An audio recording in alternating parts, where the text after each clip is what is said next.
सरस्वतीं व्यासं देवीं सरस्वतीं व्यासं ततो जयमुदीरये नष्टप्रायेषु भद्रेषु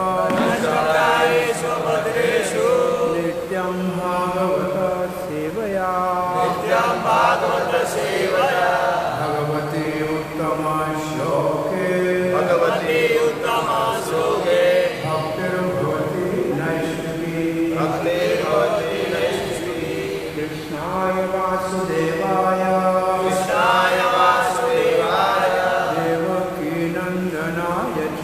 देवकी नन्दनाय च नन्दगोपकुमाराय गोविन्दाय नमो नमः जय श्री कृष्ण चैतन्य प्रभो नित्यानंद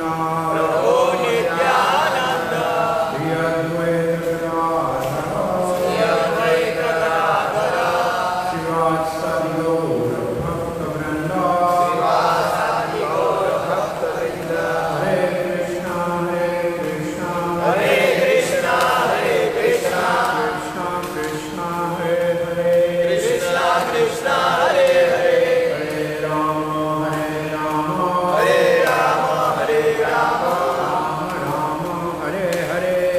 राम हरे हरे हरे कृष्ण श्री राधा गोविंद नाम नाम दवानी प्रातः श्रीमद्भागवत सत्संग में आपका हार्दिक स्वागत है।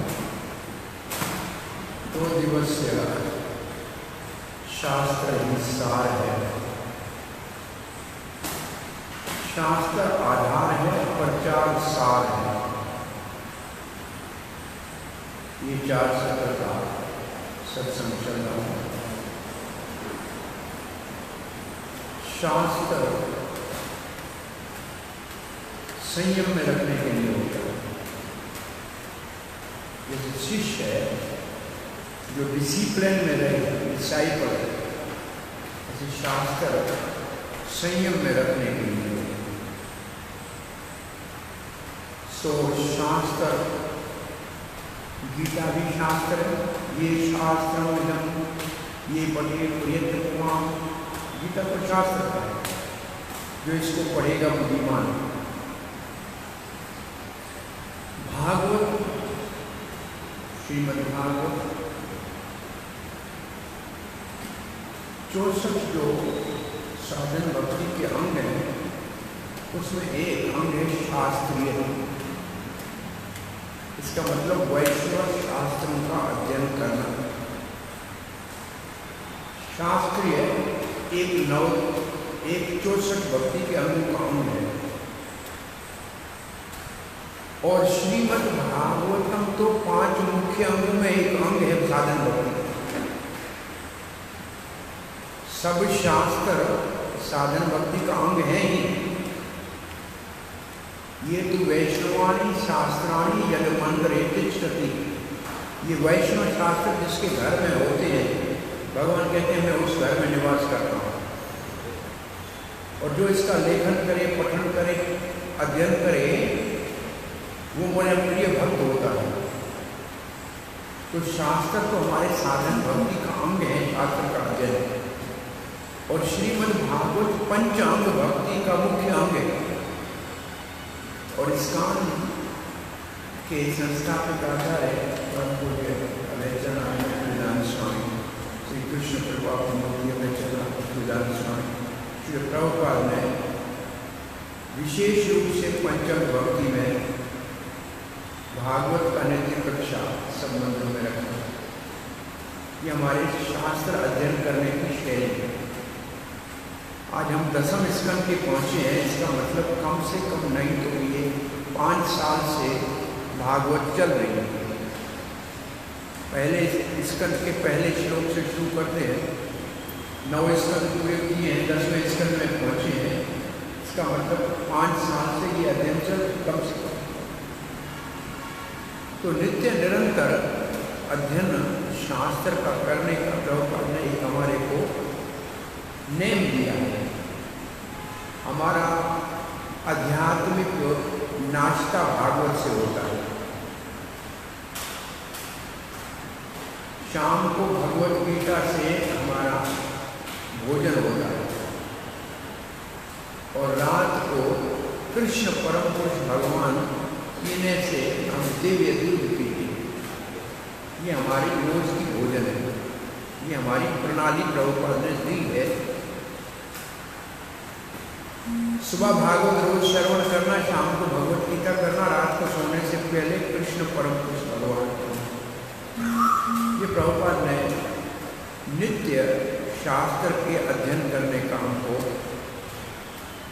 आदेश दिया है। मैं समझता हूं भागवत तो प्राय भारत में मंदिरों में हो रहा है, पाश्चात्य देशों में इसका भागवत भी नहीं संडे को इसमें शाम का भगवत गीता की कक्षा हमारे पास भी बहुत कम हो गई, मंदिर में बहुत कम हो गई। बड़े मंदिर में अभी चल रही है, बॉम्बे में, दिल्ली में चल रही है, वृंदावन में नित्य चल रही है, अंग्रेजी और हिंदी दोनों भागवत की कक्षा शाम को होती है। लेकिन प्राय कारण ये है कि हमारा प्रचार शाम को बाहर जाने का होता है, इसलिए भगवत गीता शाम वाली हमने स्थगित की है, जिसको चालू रखना चाहिए। लोग तो आते हैं ना, तो भगवत गीता शाम वाली और रात को कृष्ण बुक पढ़ना तो प्राय मैं समझता हूँ इस स्थान में सब जगह भूल जाए। 90 अध्याय, एक अध्याय रोज पढ़ा जाए तो 3 महीने में हमारा 10वां स्कंद पूरा हो जाए। साल में 3 बार पढ़ लें, ये नेम से एक अध्याय रोज पढ़ा जाए। ये प्रभुपाद का स्टैंडिंग आदेश है। लेकिन कैसे भी हम प्रचार के नाम पे या और किसी सेवा के कारण इन चीज़ों को कर, पहले भक्त सब करते थे और उस वक्त इसलिए करते थे, बड़े मंदिर नहीं थे। जिन मंदिरों की सेवा बहुत बड़ी भारी हो जाती है, तो बड़े मंदिर नहीं थे तो उनके पास यही टाइम था कर पढ़ने का। हर एक प्रभुपाद जी के आरंभिक शिष्य को ईशु उपनिषद के सारे श्लोक 18 याद होते थे। ये एक पुस्तक निकले, 2-3 पुस्तक निकले थे, उनके पास पढ़ने के अलावा तो था ही 18 श्लोक बहुत से भक्तों को याद, और इतने श्लोक भक्तों को याद करने का नियम था कि संडे के फीस्ट में स्वीट राइस नहीं मिलेगा अगर श्लोक याद नहीं होगा। हफ्ते में श्लोक दिया जाता था कि ये श्लोक आपको याद करना है, नहीं याद होगा तो आपको प्रसाद में खीर नहीं मिलेगी, और सभी भक्त श्लोक याद करते थे। तो प्रभुपाद ने श्लोक याद करने के लिए हमारे को एक प्रणाली दी है कि भागवत में हम श्लोक की आवृत्ति करते हैं, तो कम से कम हमको श्लोक के शब्द समझ में आते हैं। और अगर चाहें तो हम छोटे से कागज पे रोज का श्लोक लिख लें। अब 5 बार यहाँ आवृत्ति करते हैं, दिन में 4-5 बार उसको देखते रहें, तो कुछ श्लोक हमेशा हमारे दिमाग में टिक जाएंगे। और प्रभुपाद कहते हैं प्रचार में श्लोक का बोलना प्रमाण है कि आप शास्त्र से बोल रहे हैं। आप जैसे वकील किसी किताब के कानून का रेफरेंस देगा तो उसको माना जाएगा, ऐसे आप अगर श्लोकों के आधार पर बोलते हैं तो प्रमाणित है, आप शास्त्र का प्रमाण दे रहे हैं। और ये वैदिक शास्त्र तो भगवान का साक्षात स्वरूप है। इसका मतलब आप प्रचार भगवान के माध्यम से कर रहे हैं, अपनी मनमानी प्रचार नहीं कर रहे हैं। तो आइए आज के नेम के श्लोक को पढ़ते हैं और प्रभुपाद जी के शास्त्र किस प्रकार से उन्होंने हमको प्रशिक्षित करने के लिए, प्रबुद्ध करने के लिए, एनलाइटन करने के लिए, रुचि उत्पन्न हो इसके लिए दिए हैं। तो आइए इसका पाठ कीजिए। नौवनं बतर्षि संजातो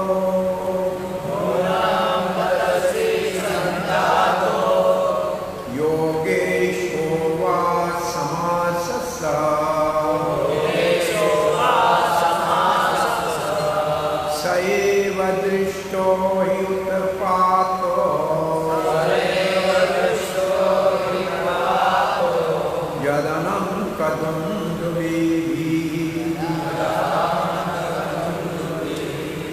नूनं बतर्षि संजातो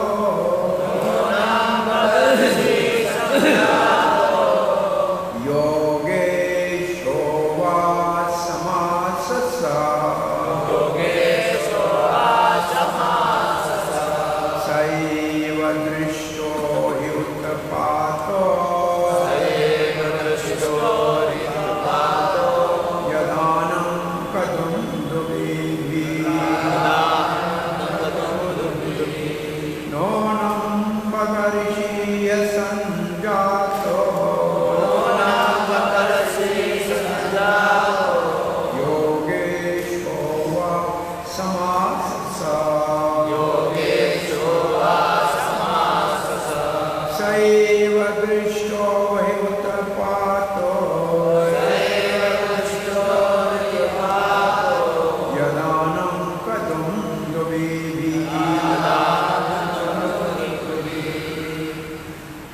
आवर्ती कीजिए।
तो श्लोक बोलने से पहले ये आपको अनपता होना चाहिए कि ये श्लोक किसने बोला है। नए आदमी है सामने सुनने वाले, तो आपको पहले कभी भी प्रवचन करना है एक श्लोक के, तो कम से कम 10 श्लोक आगे 10 श्लोक पीछे पढ़ो, तो आपको पता लगे कि प्रसंग क्या है, कौन बोल रहा है, किसको बोल रहा है, क्यों बोल रहा है। नहीं तो क्या है, इस श्लोक का मैं ऐसे शब्द अर्थ पढ़ के जाऊंगा तो आप इसको रिलेट नहीं कर पाओगे कि क्या किस संबंध में बात की जा रही है। तो ये श्लोक नंद बाबा उनके साथ जो गोप है वो बोल रहे हैं। कब बोल रहे हैं? जब वो मथुरा से कंस को कर दे के लौट रहे हैं तब बोल रहे हैं। किसके विषय में बोल रहे हैं? वासुदेव के विषय में बोल रहे हैं। वासुदेव के विषय में बोल रहे हैं। तो 3 बातें तो ये पहले समझ बोले आप कि ये श्लोक नंद बाबा आदि गोप कह रहे हैं, आपस में चर्चा कर रहे हैं। कब कर रहे हैं? जब कंस को कर चुकाया है, वापस लौटे हैं कृष्ण के जन्म के बाद। किसके विषय में बोल रहे हैं? वसुदेव। क्या बोल रहे हैं? चौथा प्रश्न है, क्या बोल रहे हैं? बोल रहे हैं, पहला शब्द है न्यूनम, उसका अर्थ है निश्चित ही। निश्चित ही बत ऋषि ही। बत का अर्थ है मेरे साथियों। निश्चित ही मेरे साथियों, नंद बाबा कहते हैं ऋषि संज्ञातो, वो ऋषि की संज्ञा में है। संज्ञा कहते हैं भाई कोई किसी, ये सब डॉक्टरों की संज्ञा है, ये सब वकीलों की संज्ञा। संज्ञा का मतलब है गुरु, उसकी पहचान। तो ये तो ऋषि की संज्ञा है। वो किसकी? अनंत दुमदुमी। अनंत दुमदुमी जो नीचे नाम लिखा है ये वासुदेव का नाम है, जिसके जन्म से पहले स्वर्ग में देवताओं की दुमदुमियां और मृदंग बिना बजाए अपने आप बजे थे। ये घोषणा कर रहे थे कि ये वो महापुरुष पैदा हो रहा है जिसके घर में भगवान प्रकट होंगे। तो वासुदेव का एक नाम है अनंत दुमदुमी। तो निश्चित रूप से हे मेरे मित्रों, ये वसुदेव कोई ऋषि है। अगर ऋषि दिखता तो नहीं है, ऋषि जैसा दिखता तो नहीं है। ऋषि तो भाई रहते हैं, आश्रम होते हैं, साधन करते हैं, दिखता तो नहीं है। बोला योगेश हुआ, नहीं तो फिर योग का स्वामी ऐसे कहीं योग बहुत किया है, इस जन्म में किया है या पूर्व जन्म का कोई बड़ा योगी है, अष्टांग योग किया है, हठ योग किया है। बोला क्यों? बोले इसको पता लग गया, सएव दृष्टो ही उत्पातो। ये कह रहा था कि नंद बाबा जल्दी वापस लौट जाओ, गोकुल में बड़े उत्पात होने वाले हैं। ये भविष्यवाणी कर रहे थे ऐसे होने वाले, और देखो हो गया। तो निश्चित रूप से वसुदेव ऋषि है अथवा बड़ा योगी है। समास का मतलब इसने ये स्थिति प्राप्त कर ली है, सिद्धि प्राप्त हो गई है इसको। समास स का मतलब होता है सम्यक, पूर्ण रूप से किसी चीज को पूर्ण कर लिया जाए। और सह का मतलब वासुदेव। बोला क्यों? एवं दृष्टो ही उत्पात हो, उसने तो निश्चित कहा था उत्पात होंगे। तो कब बोल रहे हैं? अब दूसरा, पहला कब है कि वापस आते और बोल रहे हैं। अब ये श्लोक बता रहा है कब बोल रहे हैं, जब उन्होंने मार्ग में वापसी के रास्ते में 12 कोस का मरे हुई राक्षसा पूतना का शव देखा, तब ये बोल रहे हैं। ये कुछ हो गया, देखो सुबह हम गए थे, रास्ता खुला था, अब रास्ता बंद पड़ा है और है कोई असुर, कोई उत्पात तो हुआ ना गोकुल।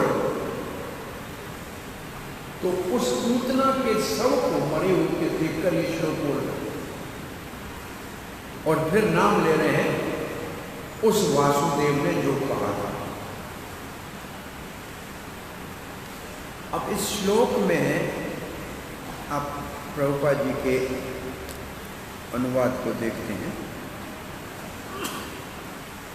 शब्दार्थ को भी भले एक बार, ऐसे आपको शब्दार्थ अपने आप आना चाहिए। भारत में जन्म हुआ है तो आपकी भाषा में इन सब शब्दों का अर्थ आपको प्राय आएगा, देख लो। न्यूनम का अर्थ है निश्चित ही, निश्चित ही। बत का अर्थ है मेरे मित्रों या दोस्तों, लिखा है, लिखना चाहिए मेरे मित्रों।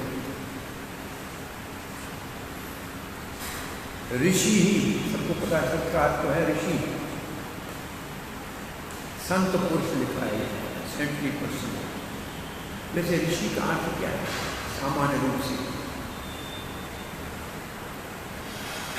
अंग्रेजी में कहते हैं सीयर। ऋषि का मतलब जो दूर की चीज को देख सके।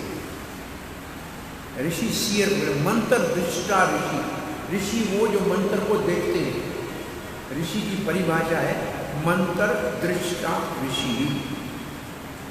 मंत्र तो वेद के हैं, लेकिन उसका जिसने साक्षात्कार किया, वो मंत्र मूर्तिमान रूप में उसके सामने प्रकट हुआ, जिसने सिद्ध किया, उसको ऋषि कहते हैं। जैसे भगवत गीता का ऋषि कौन है? वेद व्यास ऋषि। भगवत गीता के मंत्रों का ऋषि है वेद व्यास, उन्होंने इसको देखा है। फिर मंत्र का छंद होता है, कौन से संस्कृत के पोएट्री में लिखा हुआ है, तो ये मंत्र कौन से छंद में है? 8 अक्षर सब जगह होते हैं, वो प्राय मुख्य एक छंद है अनुष्टुप छंद। ये अनुष्टुप छंद भगवद गीता प्राय अनुष्टुप छंद में है, ज्यादातर उसमें 90% अनुष्टुप छंद है, 10% दूसरे छंद है। सो न्यूनम बत ऋषि संजातो, संजातो का शब्द अर्थ है बन गया है। वैसे संजात शब्द है संज्ञा, भाई ये स्त्री की संज्ञा है, पुरुष की संज्ञा है। संज्ञा का मतलब उस श्रेणी में आ गया है, उस श्रेणी, ऋषि श्रेणी का है। संजातो योग एश, योग शक्ति का स्वामी, योग का ईश्वर, योग ईश्वर, योग का स्वामी, योग की शक्तियों का स्वामी।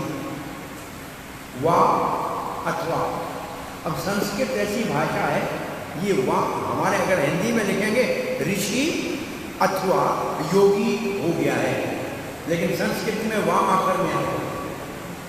वो वहाँ लगेगा किसके बीच में, ऋषि या योगी में से कुछ एक हो गया है, तो ये वहाँ बाद में आया है। अथवा समास फिर बन गया है, संज्ञा और समास दोनों शब्द का अर्थ एक ही है। समास ऋषि के लिए लगा है ना, संज्ञा ये ऋषि के लिए लगाया है और समास योगी के लिए लगाया है, बन गया है। सह उसने, वासुदेव ने, सह वही, एक निसंदेह, दृष्ट देख गया, दिखा गया, क्योंकि उत्पाद यत जो भविष्यवाणी की गई अनंत दुंदुभी वसुदेव द्वारा।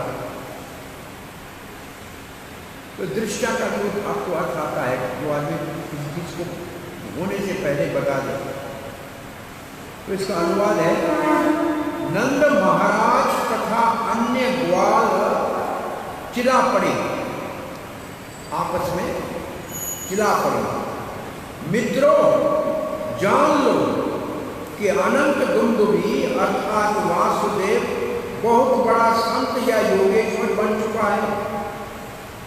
पहले नहीं था, अब बन चुका है।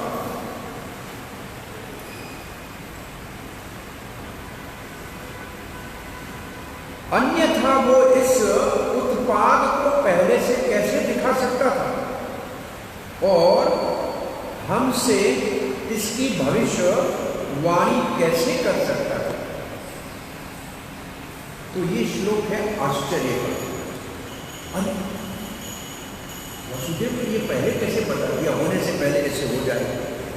लगता है कि वसुदेव ऋषि या योगेश्वर बन गया है, पहले नहीं था।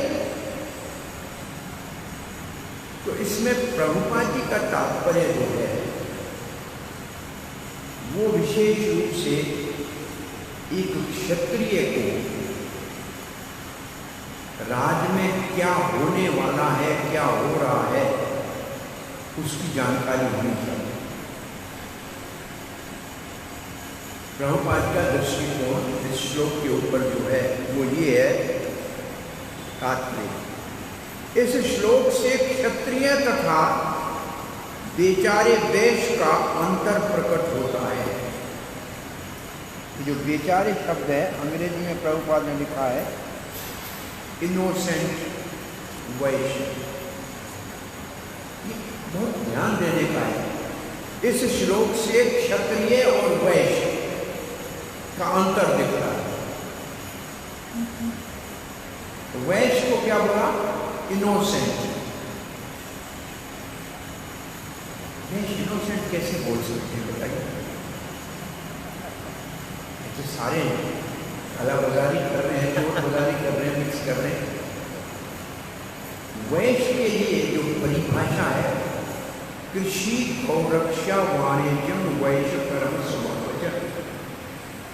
जो गाय की सेवा करे और गाय के ऊपर आधारित व्यवसाय करे और गाय से कृषि करे। गाय को बीच में क्यों रखा है? तो गाय तो बेचारी है ना, गाय तो इनोसेंट बेचारी है ना, जो उसकी सेवा करेगा वो भी तो बेचारा गाय जैसा ही होगा। इसका मतलब वैश्य जो थे वो अपनी गाय का सेवन, गाय के दूध दही का उत्पादन, उसी का व्यापार, उसी से कृषि करते थे, अपनी गायों के लिए घास उड़ाते थे, बस ये उनका जीवन। तो वो तो बहुत बेचारे सरल थे। तो नंद बाबा बहुत सरल था लिखा।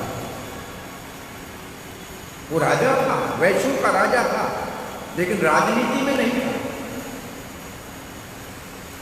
परंतु प्रभुपाद जी लिखते हैं, परंतु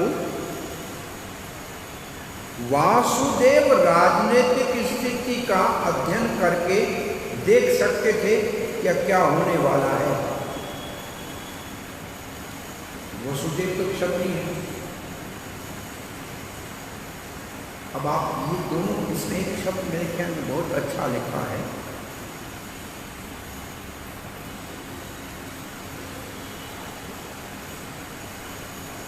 तो नंद और वसुदेव आपस में दोनों मिले हैं। ये दोनों भाई हैं।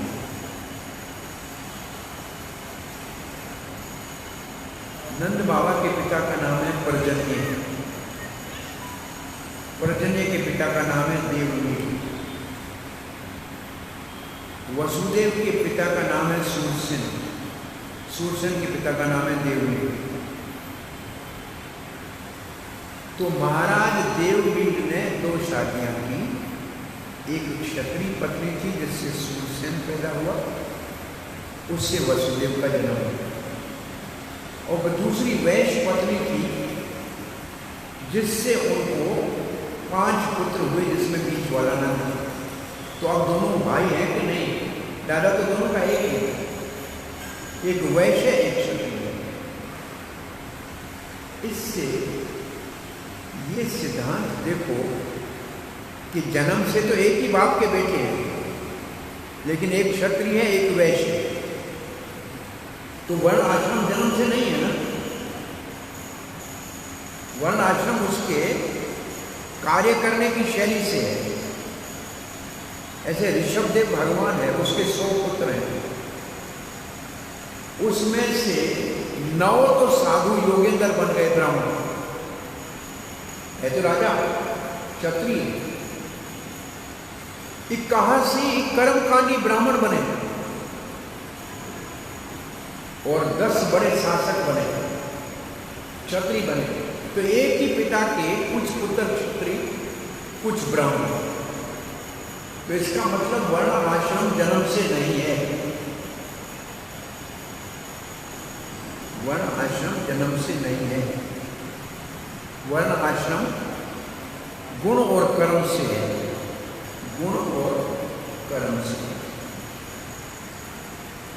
सो प्रभुपाद लिखते हैं वसुदेव क्योंकि क्षत्रिय है, इसलिए राजनीति में कंस की क्या चाल है वो जान सकता है।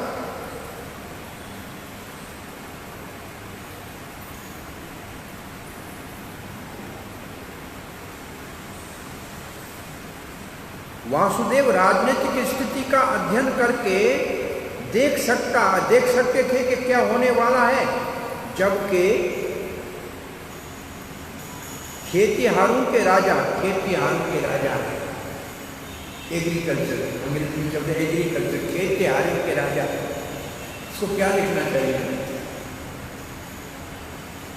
एग्रीकल्चर का हिंदी में क्या होगा? खेतहारों के, किसानों के। खेत का मतलब जमीन, हारी का मतलब उसके अंदर हल चलाने वाला। इसका मतलब वैश्य समाज के स्वामी, वो भी राजा हैं, लेकिन वो वैश्य समाज के राजा हैं। तो खेतहारों के राजा नंद महाराज इतना ही अनुमान लगा सकते थे कि वासुदेव महाराज परम संत है और उन्हें योग शक्ति प्राप्त हो चुकी है। इसका मतलब वसुदेव ने कहा कि आप जल्दी जाओ, ज़्यादा यहाँ रुको मत, सवेरे घर पहुँच जाओ, कुछ गोकुल में उत्पाद होने वाले हैं। तो नंद बाबा बेटा वसुदेव ऋषि हो गया है, योगी हो गया, उसको कैसे पता लग गया? लेकिन प्रभुपाद कहते हैं वो क्षत्रिय है, उसको मालूम है कि कृष्ण की क्या चाल है,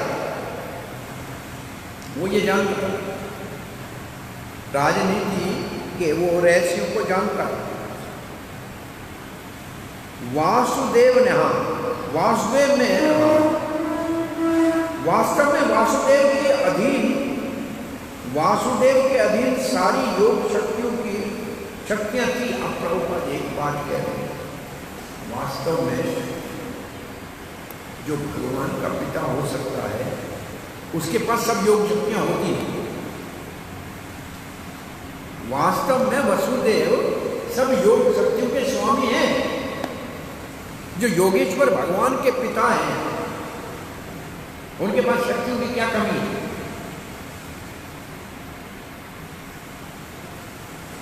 परंतु इस समय योग शक्ति से नहीं देखा उन्होंने। वास्तव में वासुदेव के अधीन सारी योग शक्तियां थी, अन्यथा वे कृष्ण के पिता कैसे बन गए? बहुत बड़ी बात है। तो कौन सी योग शक्ति थी जिसने कृष्ण का पिता बनाने का वासुदेव को अधिकारी बना दिया? भाई भगवान किसके बस में आ सकते हैं? जो भक्ति का रास्ता है। तो बहुत बड़े भक्ति योगी थी, क्योंकि भक्त को ही भगवान की प्राप्ति होती है। तो वासुदेव निश्चित रूप से महान योग सिद्धियां सब उसके पास थी। महाराज भारद्वाज प्रयागराज में जब श्री रामचंद्र लक्ष्मण और सीता आए तो उन्होंने कहा सूर्य वंश में महान तो भागीरथ ने जो गंगा को धरती पे लाए, भागीरथ से महान दशरथ महाराज है जो रामचंद्र को धरती पे लाए। भाई भगवान को साक्षात धरती पे लाए तो कितना शक्तिशाली होगा। अद्वैत आचार्य भगवान श्री चैतन्य महाप्रभु को धरती पे आह्वान करके लाए। उसके पिता नहीं है लेकिन उसके बुलाने के लिए आह्वान किया, तो इनके पास शक्तियां हैं, तब तो भगवान को बुला सकते हैं ना। वैसे भक्तों के पास सारी योग शक्तियां बिन बुलाए आ जाती हैं, लेकिन वो उनका उपयोग नहीं करते।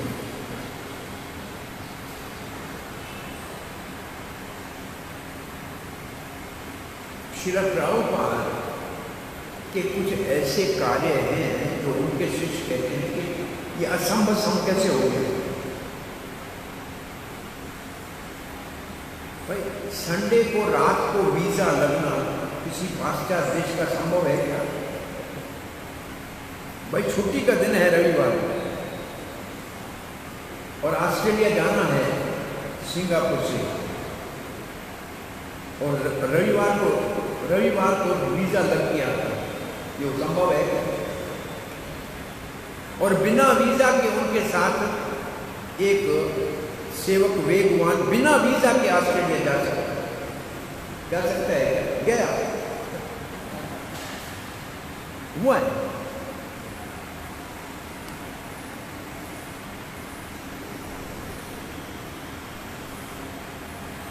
अभी तो शिष्य भी नहीं बने थे, मैं समझता हूँ, अनुयायी थे प्रभुपाद जी के, श्याम सुंदर और मालवी।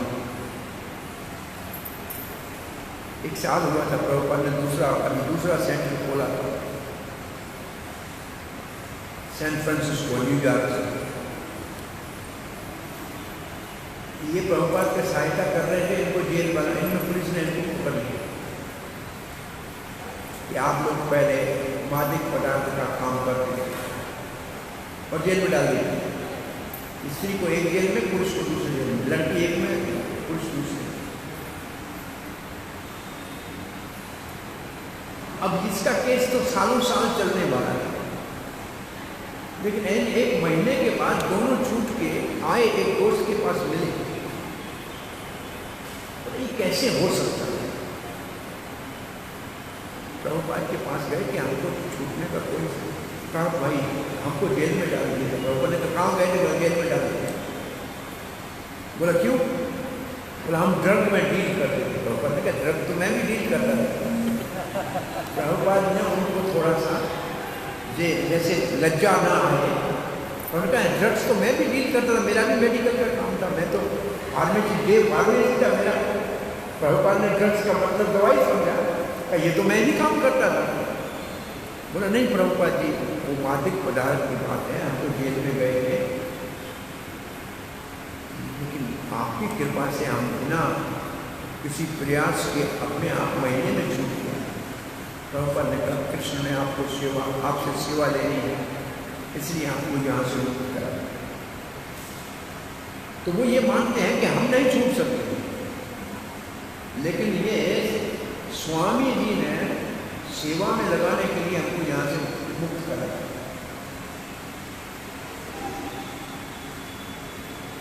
इंग्लैंड में प्रभुपाद जी चल रहे थे, पीछे जमुना माता जी जा रही थी। वो सोच रही थी कि प्रभुपाद के चरणों के निशान मैं देखूं कहाँ है, तो निशान दिख नहीं है। उसने पूछा प्रभुपाद जी से, प्रभुपाद जी आपसे मैं तो आ रही, मेरे पाँव के निशान दिख रहे हैं, आपके नहीं दिख नहीं रहे। प्रभुपाद ने कहा समय के साथ में पता लग जाएगा, बताया नहीं। सो बहुत से ऐसे कार्य प्रभुपाद जी के द्वारा हुए हैं जो लोग उसको चमत्कार मानते हैं। सेठी जी, पीएल सेठी, जो मंदिर बनाया जुहू का, और मैं बीमार था, मेरे को सब जगह से नालियाँ लगी हुई थी, डॉक्टर ने ये लगाया या झिल्ली या ये हो गया, हम उठ नहीं सकता था। गुरु जी घर पे आए, वो प्रभुपाद जी गुरु जी को, गुरु जी घर पे आए और बोले सब निकालो, कोई जरूरत नहीं, भगवान तुम्हारी रक्षा करेंगे, तुम सेवा में चलो। और बोले मैं ठीक हो गया, मैं काम कर रहा हूँ और मंदिर पे बना, मंदिर की सेवा करने के लिए जो है मैं काम पे आ गया, भक्तों की सेवा की। तो ये है कि जो भक्त है उनके पास योग की सिद्धियाँ पहले से ही होती है, उनका उपयोग नहीं करते और नहीं उनको पता ही होता है कि हमारे पास है, लेकिन वो कहते हैं वो काम हो जाता है। हंसने की बात है, एक जगह बहुत साल, आज से 30 साल 40 साल हो गए, मैं इंडिया में हूँ, एक स्कूल का हेडमास्टर था, बड़ी उम्र था, 7 साल के बराबर, 55 साल का हो। तो भाई हम देखते हैं, आप सबको देखते हैं, लोग समझते हैं ये साधु है। कहा आशीर्वाद दो, बेटा हो गया। मैं हंसने लगा कि अब तुम्हारा बेटे होने के दिन कहाँ से आए, उम्र तुम्हारी 55 हो गई। मैं तो कुछ नहीं बोला, कहाँ मुझे बेटा हो गया, भगवान की जो इच्छा हमने तो ऐसे करो। दूसरे साल हम उधर गए, वो मिठाई ले आए, बोला आपने ना वो गत वर्ष आशीर्वाद दिया था, मेरे को तो बेटा हो गया। मैं बड़ा आश्चर्यचकित हुआ, मिठाई लाया, मैं किसी और से पूछा, मैं इसको बेटा कहाँ से हुआ भाई? बोला दूसरी शादी की है, बेटा साथ में आया है।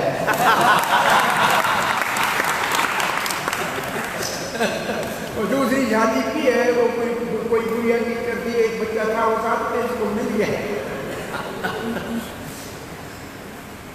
तो लोग ऐसे ही मान लेते हैं कि क्या हमारे को से मालूम नहीं है, लोग कहते हैं आपने कहा था ऐसे हो गया। ऐसे आप लोग अगर देखेंगे, बहुत से लोग ऐसे आपको पता भी नहीं है, आप कभी उसको प्रसाद दे के आए, पुस्तक दे के आए, माला दे के आए, वो भक्त भी बन गया, आपको पता भी नहीं है। भगवान श्री कृष्ण को कोई काम नहीं है, वो केवल भक्तों की इच्छा को पूरा करते हैं। कृष्ण नहीं और कृत्य, भक्त वांछा पूरी करे। केवल कृष्ण भक्त की इच्छा पूरी करता है, भक्त का ये हो जाए तो हो जाता है। प्रभुपाद जी अभी तो बॉम्बे में अपने दवाइयों के काम से गए हुए थे, डे फार्मेसी के काम से, तो जुहू से गुजर रहे थे। कभी यहाँ जगह मिलेगा तो भगवान आपके लिए मंदिर बनाऊंगा, ये विचार करके मन में संकल्प हुआ। फिर प्रभुपाद ने 59 में संन्यास भी ले लिया, फिर प्रचार करना झांसी में शुरू किया, सफल नहीं हुए। फिर अमेरिका चले गए, फिर वही जगह जुहू में रासबिहारी का मंदिर उसी जगह बना। जो मन से संकल्प हो गया ना, अब ये जो आप इसको कैसे कहेंगे? पत्रकार ने जब प्रभुपाद से पूछा आपके कितने अनुयायी हैं, कितने मंदिर हैं, प्रभुपाद ने कहा सैकड़ों मंदिर और हजारों अनुयायी। बोला कहाँ है? बोला समय बाधा, समय की बाधा है, मुझे दिख रहे हैं, आपको तो समय के बाद दिख जाएंगे। अब देखिए ये उनका चमत्कार। अब कुछ भी नहीं था, एक भी मंदिर नहीं था, एक भी शिष्य जो नहीं था, दो चार थे, हजार सैकड़ों मंदिर और हजारों शिष्य। टाइम सेपरेट कर रहा है, इसका मतलब भविष्य में ये सब होने वाले हैं। तो ये सब सिद्धियां, ये कोई बड़ी बात नहीं थी उनके लिए। तो यहाँ लिखा है प्रभुपाद वास्तव में वसुदेव सारे सिद्धियों के स्वामी न होते तो भगवान उनका पुत्र कैसे होता? भाई भगवान तो योगेश्वर है ना, योगेश्वरेश्वर, योग के ईश्वरों का भी ईश्वर है।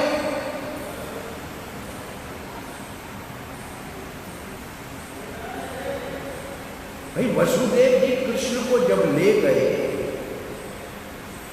मथुरा से गोकुल, तो जमुना नदी ने ऐसे रास्ता दे दिया जैसे हिंद महासागर ने भगवान रामचंद्र को दिया था। चलो उस वक्त कोई कहे कि वे कृष्ण साथ जा रहे थे इसलिए दिया। भाई भगवान श्री कृष्ण जा रहे थे इसलिए जमुना जी ने रास्ता दे दिया। वापस आए तब तो कृष्ण साथ नहीं था ना, तब तो योग माया ला रहे थे ना, तब क्यों रास्ता दिया? तब लिखा है क्योंकि भगवान का पिता है, उसके सामने नदी में घुटने भर पानी हो गया और बरसात इतनी हो रही थी, बाढ़ आ रही थी, लेकिन घुटने भर पानी हो गया। तो योगेश्वर है कि नहीं है? प्रभुपाद ने लिखा है कि वसुदेव योगेश्वर के स्वामी थे, तो इसको सिद्ध करना पड़ेगा ना, प्रभुपाद ने लिखा है। तो वसुदेव ने ऐसे कुछ किया होगा तब ना।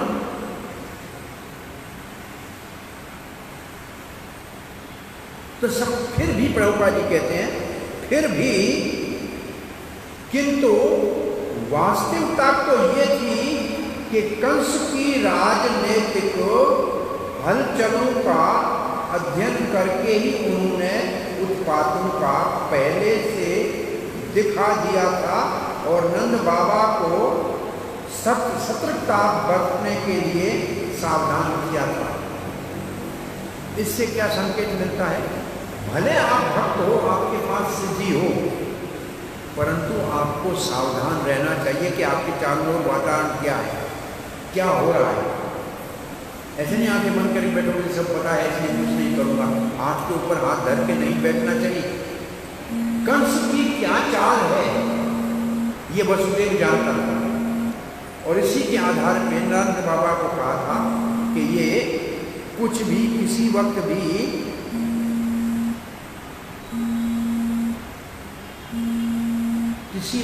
ये आपको रास्ते में बाधाएं हो सकती हैं। तो प्रभुपाद जी यहाँ कहना क्या चाह रहे हैं कि भले वो सिद्धियों का स्वामी था, लेकिन यहाँ सिद्धियों का उपयोग नहीं कर रहा था, यहाँ वो वास्तविक राजनीतिक कंस की चाल को जान रहा था।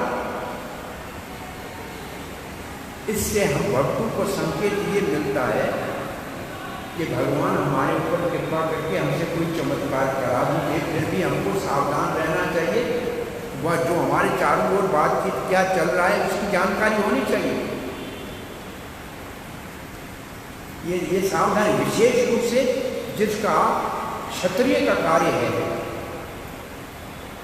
जो क्षत्रिय कार्य करता है उसको हर बात की जानकारी होनी चाहिए। आगे प्रभुपाद जी लिखते हैं, नंद महाराज इस घटना की भविष्यवाणी को वासुदेव की आश्चर्यजनक योग शक्ति के से संभव मान रहे थे। नंद बाबा समझ रहे थे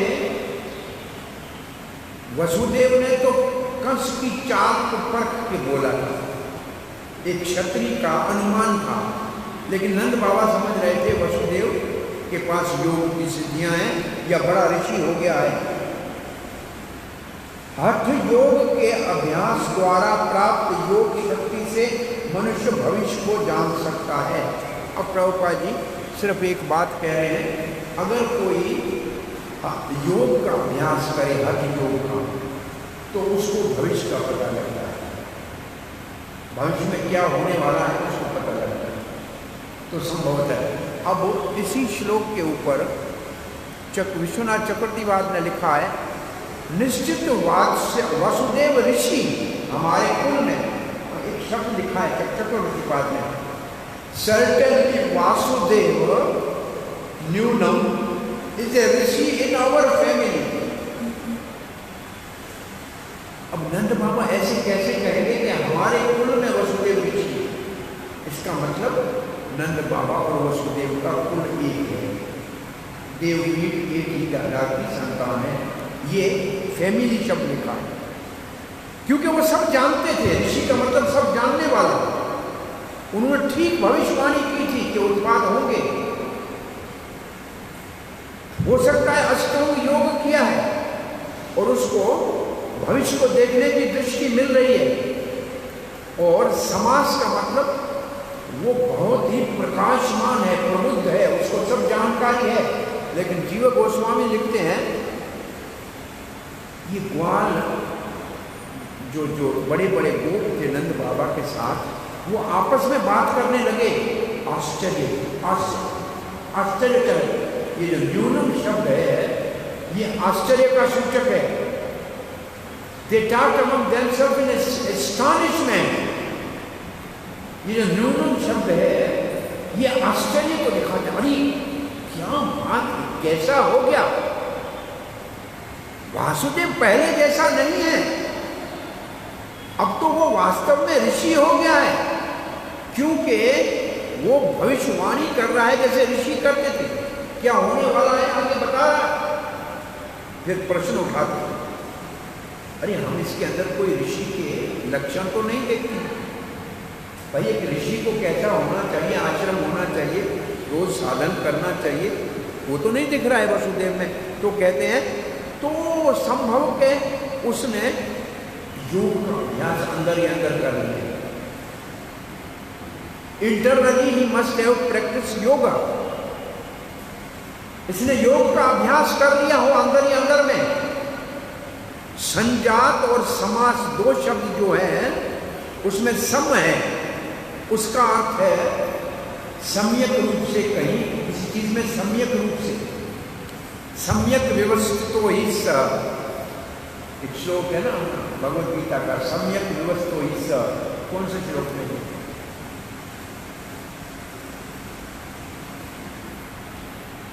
अपि चेतस दुराचारो भजते माम अनन्यभाव साधु एव समन्तव्य सम्यक व्यवस्थितो ही सः।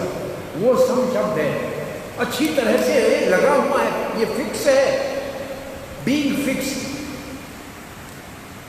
संजात और समास शब्द का अर्थ है ये अच्छी तरह से साधन किया है, ये उसमें बिल्कुल डटा हुआ है, नहीं तो कैसे कह सकता है?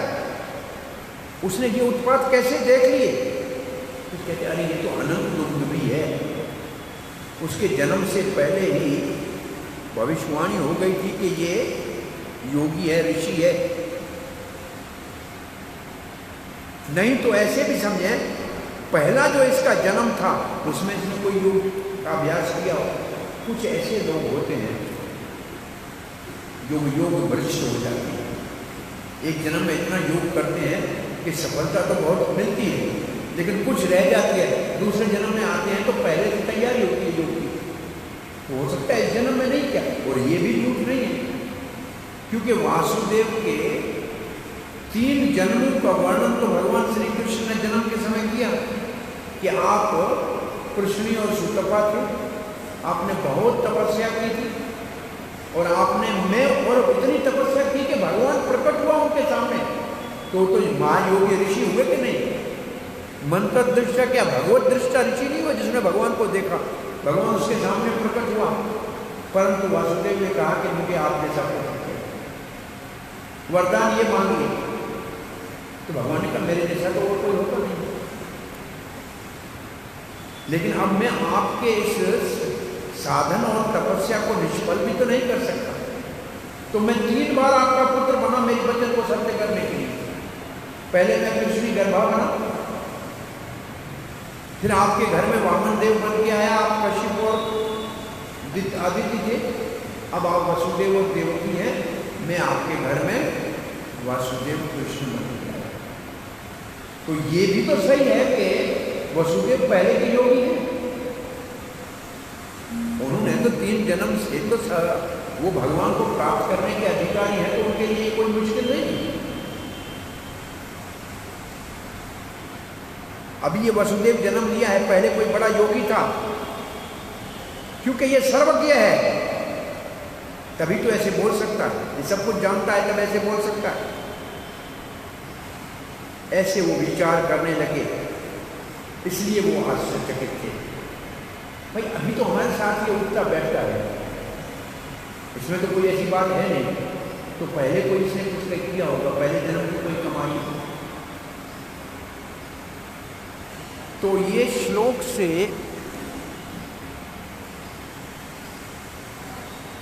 नंद बाबा की सरलता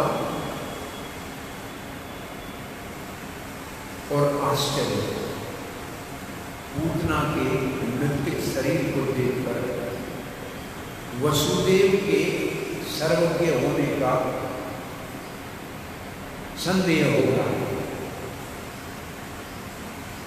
और प्रभुपाद जी ने इसमें क्षत्रिय और वैश्य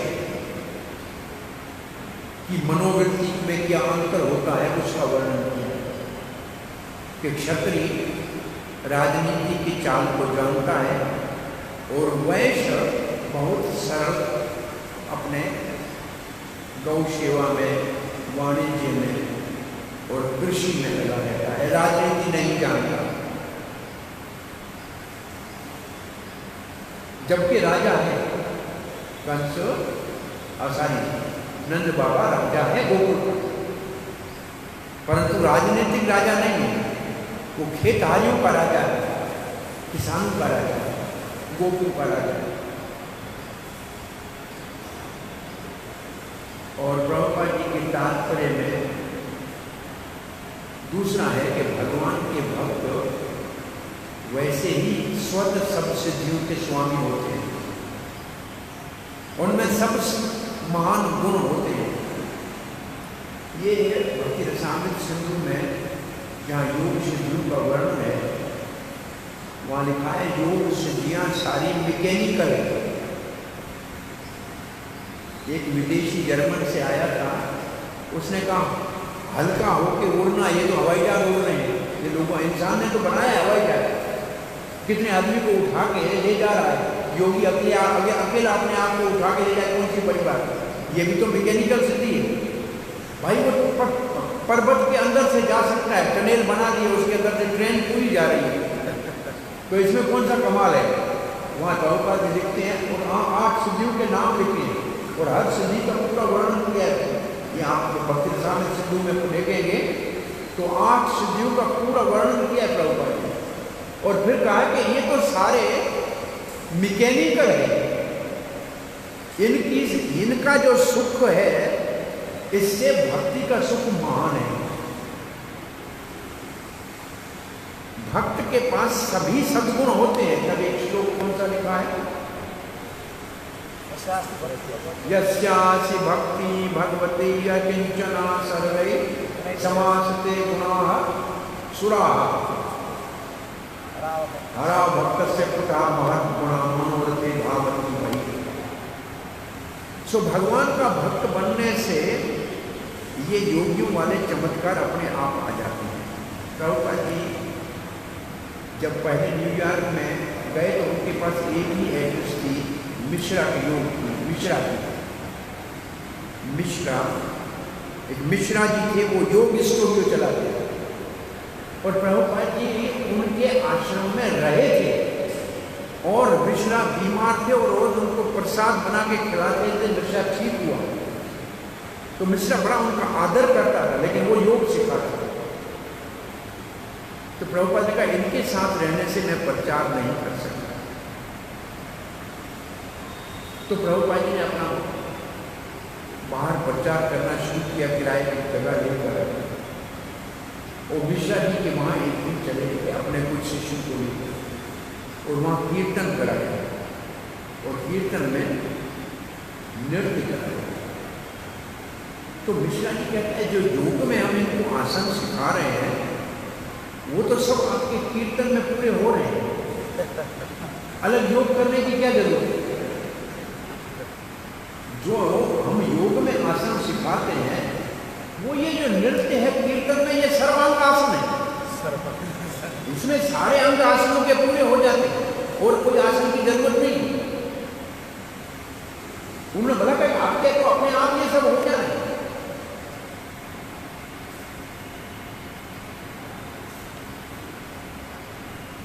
तो भक्ति जो कौन सी भक्ति, एक किताब लिखा है प्रभुपाद जी के शिष्य ने, अच्युतानंद स्वामी जो प्रभुपाद के पहले सन्यासी थे, जिन्होंने पहला वैष्णव भजन का पहला किताब उसने निकाला। जो हमारे पास वैष्णव भजन है ना, ये किताब अच्युतानंद स्वामी ने पहले लिखा था। वो बंगाल में गोरिया मठों में रहे थे, बंगाली सीखे थे और भजनों का पहले किताब उसने लिखा। उसने एक किताब लिखा है ब्लेजिंग साधु, प्रभुपाद जी के लिए लिखा है ब्लेजिंग साधु। उसने लिखा है जो नृत्य नहीं कर सकता है वो साधु हो ही नहीं सकता है। ये 70 साल का साधु आया था और पहले हमको नृत्य करने सिखाया, योगी इसके हरे कृष्णा एक पाँव इधर, हरे कृष्णा एक पाँव इधर, ये पहले ये एक कीर्तन सिखाया। फिर लॉस एंजल्स में एक दिन प्रभुपाद जी भक्तिसिद्धांत सरस्वती का आविर्भाव था और एक चर्च खरीद कर दी। उस कीर्तन में प्रभुपाद जी ऊपर नीचे कूदे, जैसे हम कभी ऊपर जंप लगाते हैं ना। पूरे स्थान के जो भी 10-12 सेंटर में सब जगह बड़ी चिट्ठियां लिखी गई, आज स्वामी ने नया कीर्तन किया, ऊपर नीचे की जंप करने वाला कीर्तन हो। तो ये नया, ये पहली बार ये कीर्तन में जंप शुरू हुए। तब तक पहले ये वो जो योगी स्टेप वाला स्विंगिंग कीर्तन होता था। फिर जंप किया तो उसने लिखा साधु वो है।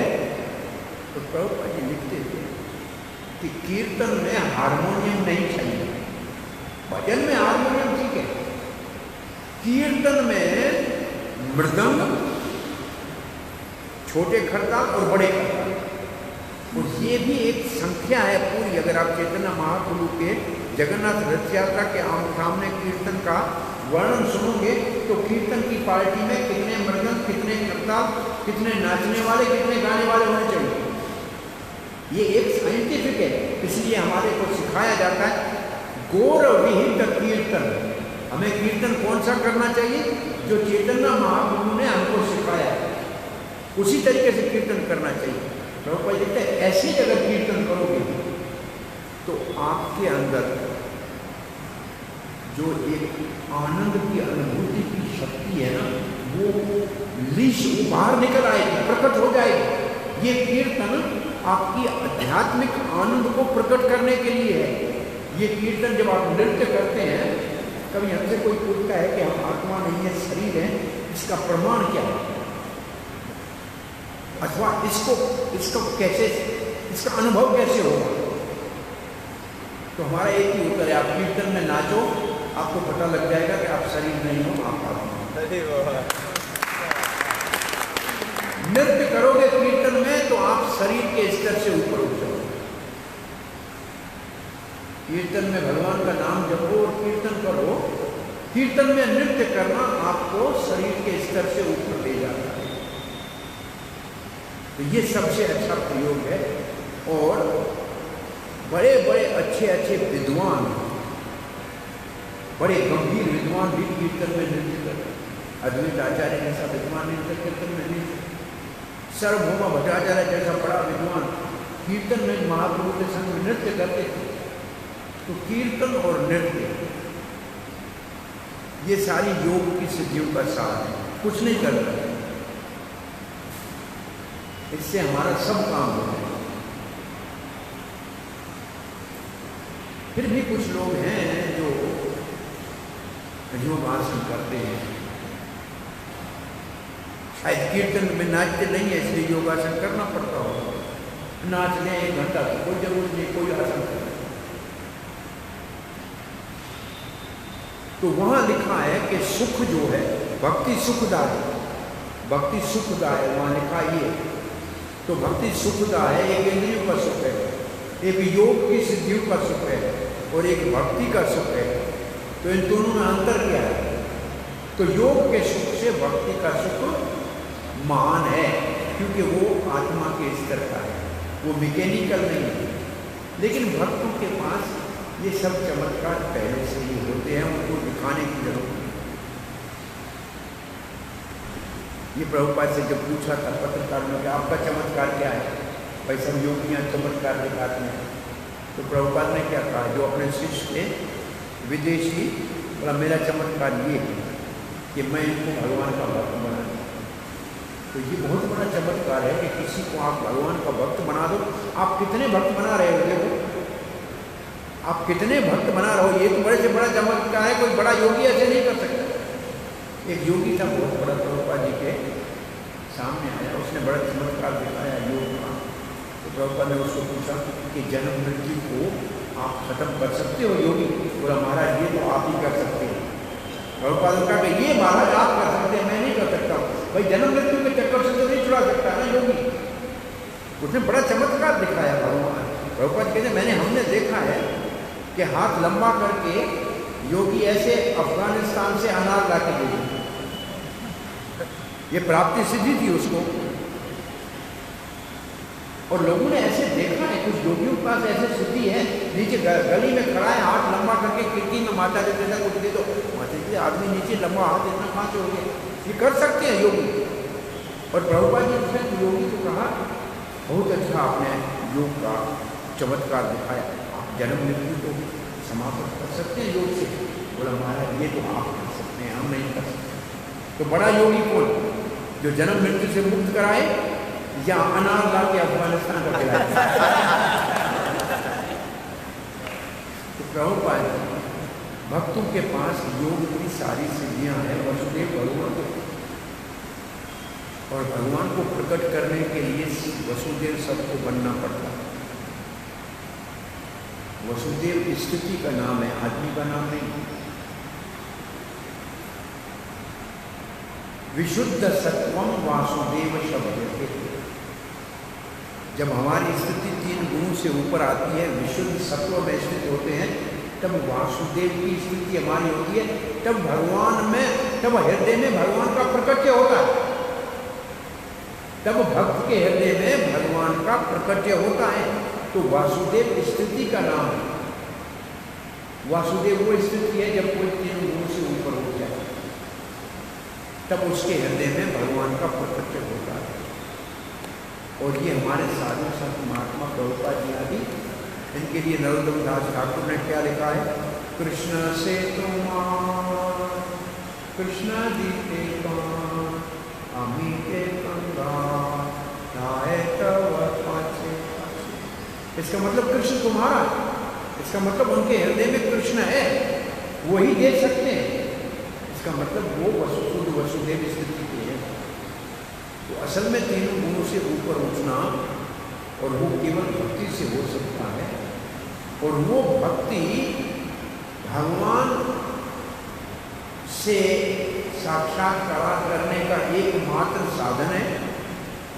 और वो भक्ति के शास्त्रों के रूप में हमारे गोस्वामियों को आदेश दिया था चैतन्य महाप्रभु में कि वैदिक शास्त्रों से भक्ति को मुख्य रूप से प्रमाणित और प्रसारित करो। और गोस्वामी ने जितने ग्रंथ लिखे हैं उन ग्रंथों के आधार के ऊपर श्रील प्रभुपाद जी ने हमको जो शास्त्र दिए हैं वो भक्ति का सार। अब उन शास्त्रों का सावधानी से अध्ययन, गंभीरता से अध्ययन हमारी भक्ति का पोषण है। हमारी भक्ति पोषण स्थिर होगी, अति आवश्यक है। प्रभुपाद जी का एक आदेश है 2 आवर्स 2 घंटे रोज मेरे शास्त्र का अध्ययन करो। मेरे शास्त्र का 2 घंटे रोज अध्ययन करने का नियम बना। पहला है 2 आवर्स कीर्तन a day keeps Maya away. ये भक्तों का स्लोगन था पुराने जमाने का। 2 घंटे आप हरिनाम संकीर्तन करने जाओगे तो कभी माया आपको नहीं छूएगी। मृदंग खंडा उठाओ, प्रसाद खाओ। इस्कान का पुराने जमाने का जो प्रचार का शैली क्या थी, सुबह मंगल आरती हो गई, गुरु पूजा होगी, भागवतम क्लास हो गया, जब हो गया प्रसाद खाओ, नंदन प्रसाद पुस्तक उठाओ और जाओ, जाके कीर्तन करो, पुस्तक वितरण करो और शाम को वापस आके 5 बजे प्रसाद। फिर भगवत गीता सुनो और दूध पियो और सो। तो रोज का कीर्तन करना। लेकिन 2 बातें आपस में एक दूसरे के ऊपर बहुत आधारित हैं।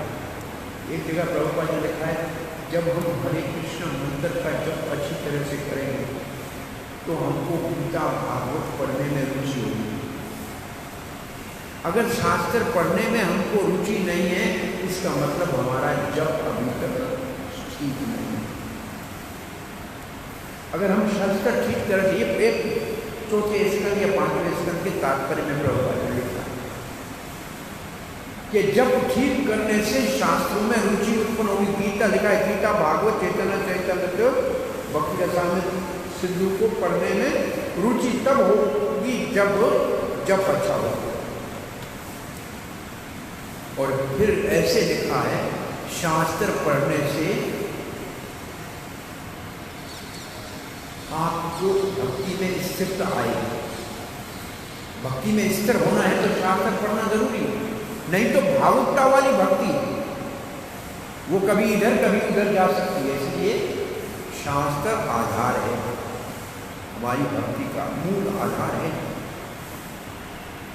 और रोज हमारे गोस्वामी 4 घंटे शास्त्रों का अध्ययन करते हैं।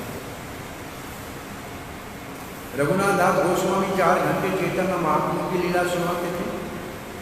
रघुनाथ भट्ट गोस्वामी भागवत सुनाते थे बैठ के, और सारे गोस्वामी बैठ के सुनते थे। ये रोज का कथा का जो 4-4 घंटे का शास्त्र सुनने का साधन था। आजकल आपको आसानी है, आप एकदम गूगल में सर्च करते हैं कौन सा श्लोक कहाँ मिलता है। ये हमारे आचार्य ने कौन से पुराण में कौन सा श्लोक कहाँ लिखा है, कैसे, इतनी मेहनत पढ़ा होगा तब लिखा होगा ना, बिना करे। अभी तो हम तो कहीं पढ़ते नहीं, हम ऐसे करके डालते हैं तो पता लग जाता है। लेकिन उन्होंने तो अध्ययन किए ना सारे शास्त्र। अब देखो फलाने शास्त्र के फलाने पेज पे फलाने श्लोक में ये लिखा है और ये भक्ति के विषय में तो उन्होंने सब पढ़े होंगे तब ना, तो कितना अध्ययन उन्होंने किया होगा। तो इसलिए इस्कान ने अभी ये नियम बनाया है कि ब्राह्मण दीक्षा लेना है इसको तो कम से कम भक्ति शास्त्री करना अनिवार्य है। और भक्ति शास्त्री में 4 पुस्तक पढ़ाए जाते हैं। ये 4 पुस्तकों का सार है वैदिक साहित्य में ज्ञान अर्जन करने के लिए प्रस्थान त्रयी है। प्रस्थान त्रयी 3 प्रस्थान है, श्रुति प्रस्थान, स्मृति प्रस्थान, न्याय प्रस्थान। तो हमारा ईशो उपनिषद का अध्ययन है श्रुति प्रस्थान, क्योंकि ये वेद का वेद है। ईशो उपनिषद यजुर्वेद के शुक्ल शाखा का 40वें अध्याय का अंतिम अध्याय है। कहाँ है श्री ईशोपनिषद? कहाँ है? यजुर्वेद के शुक्ल शाखा। यजुर्वेद के 2 शाखा हैं, कृष्ण और शुक्ल। शुक्ल शाखा के 24 और 40वां अध्याय जो है वो अंतिम अध्याय ईशोपनिषद। तो इसका मतलब ये श्रुति प्रमाण है, ये है श्रुति प्रस्थान। और भगवत गीता हम पढ़ते हैं वो महाभारत में, और महाभारत इतिहास है, तो ये स्मृति प्रमाण है। न्याय में पढ़ाते हैं वेदांत। तीसरा प्रस्थान है न्याय का मतलब वेदांत। तो वेदांत का हम भागवत पढ़ते हैं जो कमेंट्री है। तो त्रयी प्रस्थान हम पढ़ते हैं जो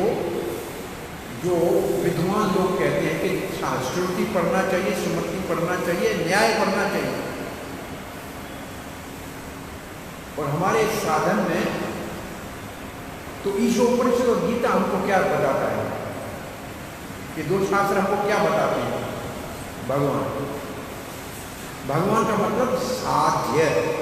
हमारे जीवन का गोल क्या है, साध्य क्या है, ये हमारे को बताए साध्य भगवान।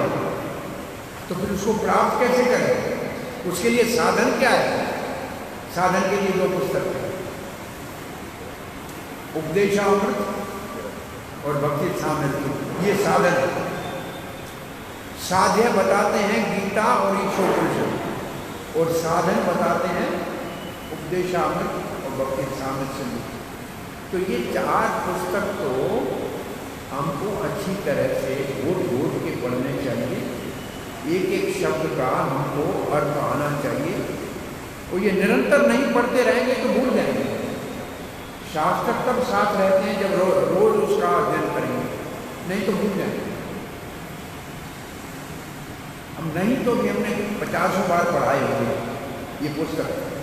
हर बार पढ़ाते हैं, कोई ना कोई नया उसमें माना नजर आता है। हर बार नई बात नजर आता है। वैसा नहीं रहता। ये पुस्तक नहीं है, ये साक्षात पुरुष। गीता और भगवान श्री कृष्ण में कोई अंतर नहीं है। तो ये साक्षात पुरुष है, ये व्यक्ति है। आपकी श्रद्धा के अनुसार ये आपके ऊपर अनुभव कराएंगे। हर बार पढ़ोगे, हर बार नया अर्थ निकलेगा। आज तक हमको ऐसा नहीं लगा है कि हम वही बात दोबारा पढ़ा रहे हैं। हर बार नया सा उसमें नई अनुभूति, हर बार नई अनुभूति होगी।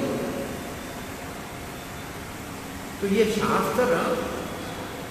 शास्त्र अपने आप को आपकी श्रद्धा और आपकी निम्रता और आपकी सिंसियरिटी के अनुरूप ही आपको उतना ही समझने की बुद्धि देंगे। और वैसे ये शास्त्र विशेष रूप से प्रभुपाद जी के, रात हमने आपको कहा था, प्रभुपाद जी के जो ये तात्पर्य है, ये बहुत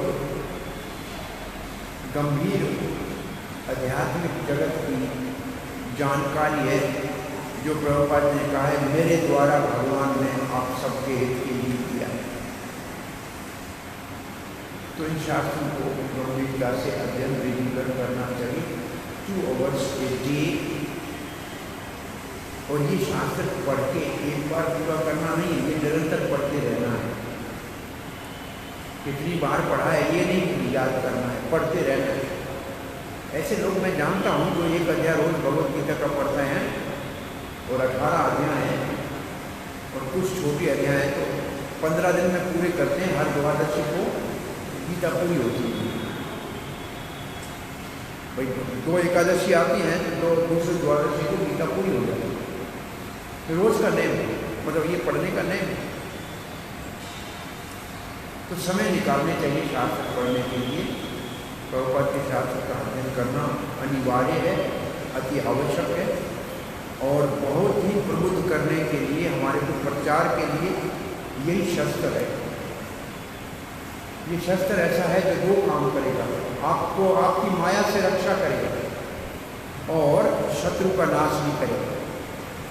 ये जो है ढाल का काम भी करेगा और तीर कमान का काम भी करेगा। आपकी रक्षा भी करेगा, आपकी भक्ति की रक्षा करेगा और माया को आपके निकट आने नहीं देगा। और आप ये जानेंगे कि प्रचार करेंगे दूसरों को भगवान के भक्ति में लगा सकते हैं। हरे कृष्ण। कोई प्रश्न दीजिए? आनी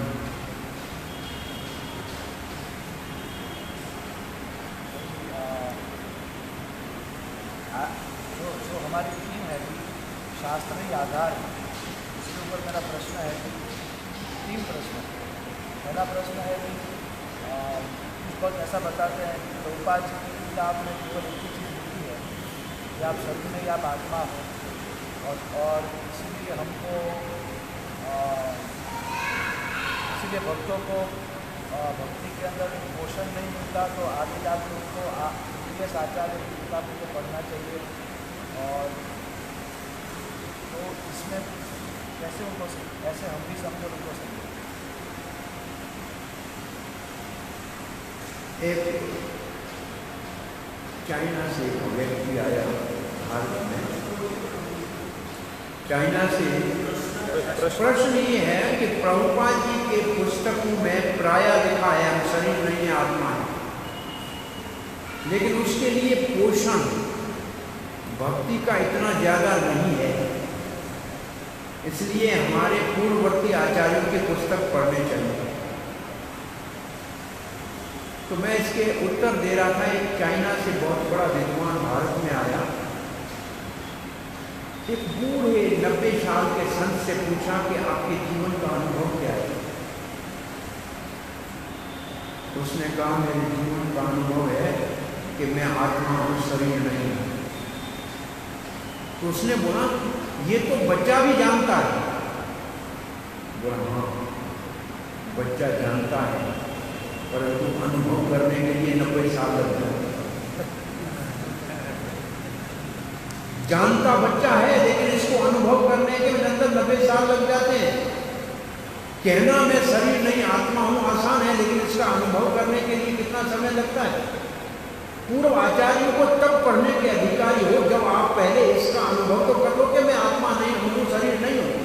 आपको तो शरीर के लिए रोज पिस्ता और पिज्जा और पास्ता चाहिए, आत्मा के लिए क्या चाहिए बताओ तो सही। पढ़ते तो आचार्यों के पुस्तक है लेकिन खाते तो पास्ता है ना।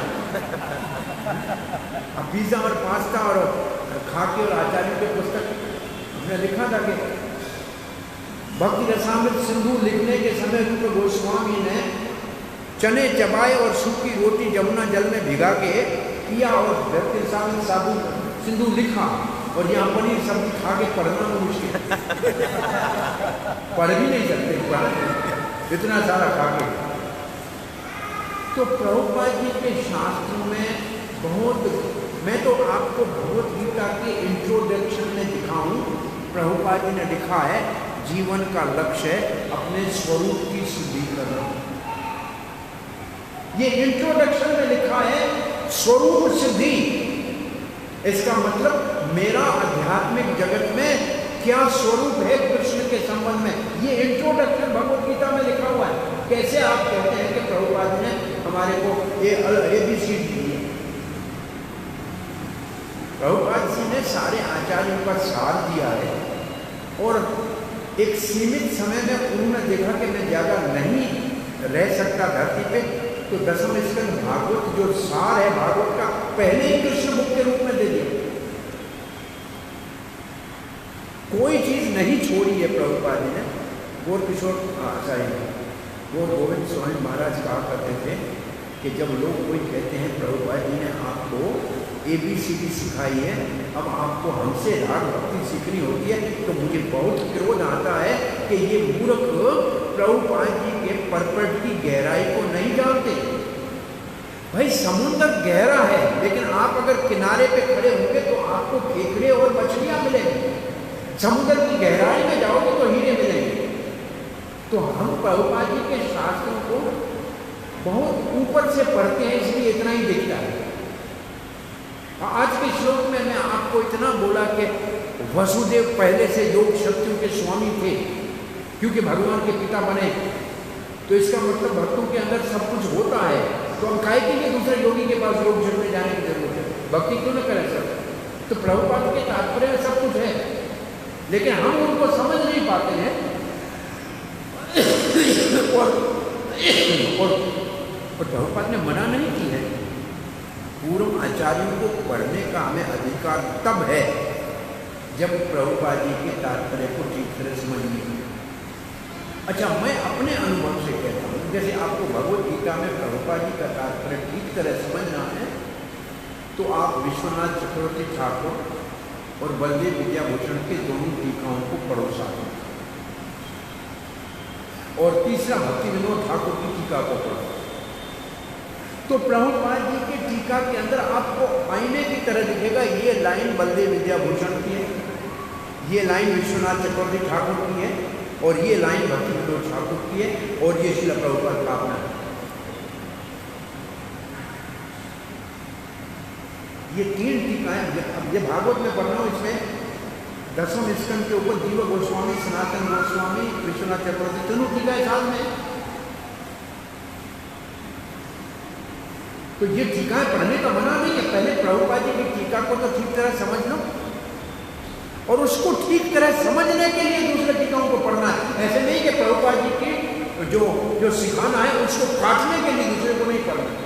सिद्धांत ये है, प्रभुपाद जी की शिक्षा को प्रमाणिक रूप से समझने के लिए पूर्वाचार्यों की टीकाओं का सहारा ले सकते हैं, परंतु पूर्वाचार्यों की टीका में से प्रभुपाद जी टीका से जो चीज नहीं मिलती है उसको नमस्कार करेंगे। हमें प्रभुपाद जी की टीका के आधार पर चलना। आचार्यों में भिन्न है, टीकाओं में अंतर है, उस अंतर को सम्मान देना है। देखो, ये एक बार कुंभ मेला में 77 में प्रयागराज में प्रभुपाद जी का एक सन्यासी शिष्य मधुद्वेष स्वामी और एक प्रभुपाद जी की प्रिय शिष्य जमुना देवी, जिन्होंने गोविंद माली को सुनवाया, दोनों आपस में चर्चा कर रहे थे कि कृष्ण और बलराम दोनों एक हैं। मधुद्वेष स्वामी कहते कृष्ण और बलराम एक हैं, कोई अंतर नहीं। जमुना देवी कहती नहीं, दोनों में अंतर है। तो इनमें बहुत बहस हो रहा था। कुमार कृष्ण महाराज सुन रहे थे बहस को, तो कोई निर्णय नहीं हुआ, तो वो चले गए प्रभुपाद के पास। श्रील प्रभुपाद जमुना देवी और मधुद्वेष स्वामी चर्चा कर रहे हैं, और क्या कर रहे हैं? बोला मधुद्वेष स्वामी कह रहे हैं कृष्ण और बलराम एक है, कोई अंतर नहीं है। प्रभुपाद ने कहा सही है, लिखा है चैतन्य चरितामृत में, केवल रंग का अंतर है, एक सांवला है एक गोरा है, और तत्व में कोई अंतर नहीं है। ये सत्य है, लिखा है चैतन्य चरितामृत में, लिखा है कृष्ण बलराम एक तत्व है, केवल जो है रंग का भेद है। बोला महाराज प्रभुपाद जमुना देवी कहती दोनों में अंतर है। बोला क्या अंतर बोलते? बोलो वो कहते राजा रानी के संग तो कृष्ण ही रासलीला कर सकता है, बलराम नहीं कर सकता। बोला ये भी सही है, ये गलत नहीं है, ये भी सही है। राधा के संग तो केवल कृष्ण ही रास कर सकता है, बलराम नहीं कर सकता, ये ठीक है। तो कुछ तुम्हारे कृष्ण महाराज कहते हैं दोनों कैसे ठीक हो सकते हैं प्रभुपाद? बोला तुम भी ठीक हो तुम भी ठीक हो। इसका मतलब ये है कि जिसको जितनी अनुभूति होगी उतना ही बताएगा, जिसकी जितनी अनुभूति होगी उतना ही बताएगा। फिर गिरिराज महाराज इस प्रसंग के ऊपर आगे बताते हैं कि जैसे 4-5 अंधे एक हाथी को देखें, पहला हाथी के पेट के ऊपर हाथ लगा के कहे कि अरे दीवार के बराबर है, तो झूठ नहीं बोल रहा है, वो दीवार जैसा ही। दूसरा पूंछ को पकड़ के कहे अरे ये तो रस्सी है, झूठ नहीं है, रस्सी जैसा है।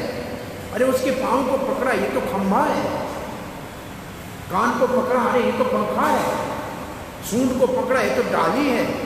बोले पांचों गलत नहीं है, लेकिन पांचों को पता नहीं है हाथी है। तो हम जितने भी साधु महात्मा आचार्य हैं वो सब परम सत्य के किसी एक पक्ष को प्रकाशित करते हैं, तो दूसरा पक्ष को दूसरा करता है, तो इसलिए अंतर दिखता है। लेकिन पूर्ण भगवान के अंदर सब कुछ है। तो इसलिए प्रभुपाद जी के शास्त्रों में गहराई में जाएंगे तो सब कुछ है, और हमारी नजर ही बहुत सुपरफिशियल है, तो इतना ही दिखेगा कि मैं शरीर नहीं हूं, आत्मा हूं। लेकिन गहराई भी है, परंतु ये इसका अनुभव करने में बहुत समय लगता है कि मैं शरीर नहीं हूं, आत्मा हूं। इसका अनुभव करने में बहुत समय लगता है। और जो ये प्रश्न पूछ रहा है उससे पूछो कि प्रभुपाद जी के कौन से किताब तुमने पढ़े हैं। पहले तो प्रभुपाद ने जितना लिखा है उस पढ़ने के लिए आपको 10 साल चाहिए। वो पढ़ लो, फिर पूरा आचार्य को खोज करने का प्रयास करना, फिर उतना तो पढ़ लो। और मैं कहता हूँ पूर्व आचार्य के पुस्तक अभी भाई लिख रहे हैं। भानु स्वामी ने अभी जीव गोस्वामी की टीका भागवत के ऊपर, सनातन गोस्वामी की पुस्तक छप गए हैं, तो अभी आ रहे हैं, आपके पास पढ़े हैं, और उसको हम पढ़ के देखते हैं तो प्रभुपाद ने कैसे उन सब चीजों को दिया है वो दिख रहा है।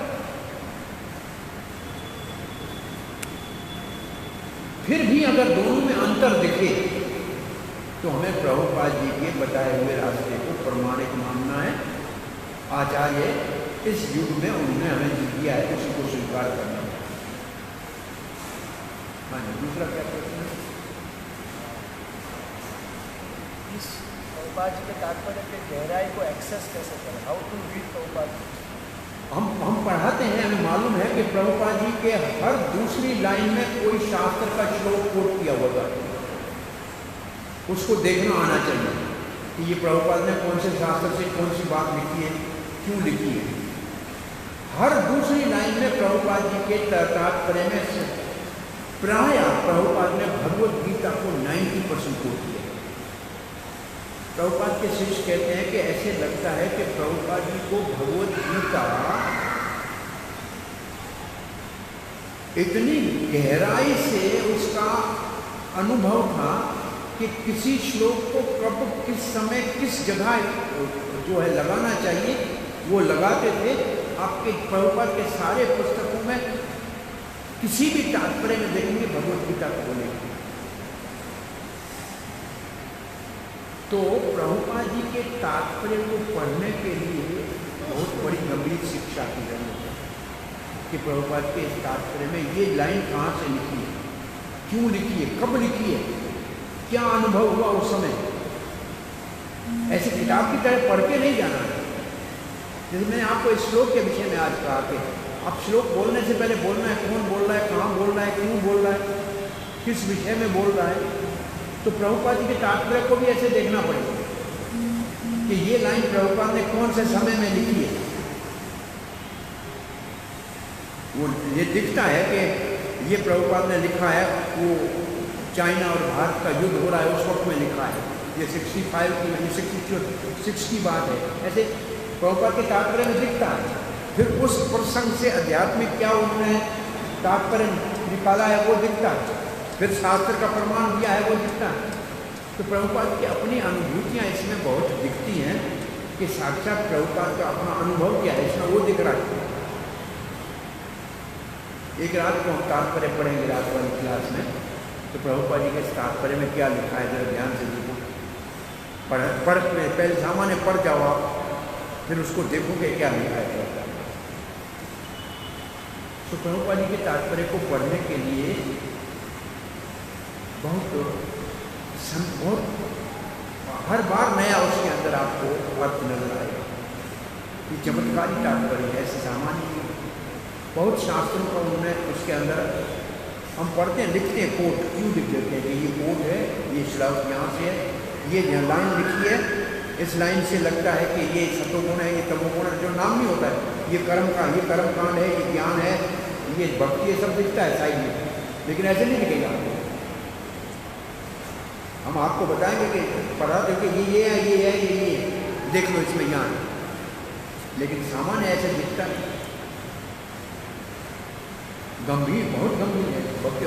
वो गोविंद स्वामी महाराज कहते थे बहुत डीप है प्रभुपाद जी के पर गहराई में जाके देखो।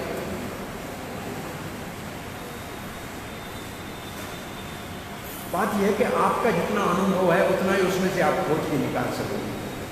आपके अनुभव के अनुसार ही उससे माल आपको मिलेगा। माल अंदर पड़ा है, लेकिन आपके पास जितना अनुभव है, जितना प्रयास करोगे उतना ही मिलेगा। आप जितना उठा सकोगे उतना ही उठाओगे ना भाई। यहाँ 100 मन सोना पड़ा है, लेकिन आप उठा तो 1 मन उठा सकोगे ना, 100 मन तो नहीं उठा सकते। आप में क्षमता जितनी है उतना उठा सकते हो। तो प्रभुपाद का अनंत है सारा, क्योंकि भगवान अनंत की कथा लिखी हुई है, तो वो अनंत है। आपके जितनी सामर्थ्य है उतना उठा सकते हो। आपकी सामर्थ्य बढ़ाओ तो आप ज़्यादा निकाल सकते हो उसमें। मैं आपको एक उदाहरण दूँ प्रभुपाद जी का। मैं तो सिर्फ प्रेफेस पढ़ता हूँ। मैं अब दुबई में था तो मैं प्रेफेस पढ़ रहा था, टीचिंग ऑफ लॉर्ड चैतन्य का। प्रभुपाद ने कहा लॉर्ड भगवान श्री चैतन्य महाप्रभु के भविष्यवाणी भागवत में है, महाभारत में है और भगवद गीता में है। तो मैंने बोला महाभारत में हमने पढ़ा है, विष्णु सहस्रनाम में है, एम वो स्वर्ण वर्ण है नाम है। भागवत में हमने पढ़ा है कृष्ण वर्णम द्वेषा कृष्ण, ये भी है।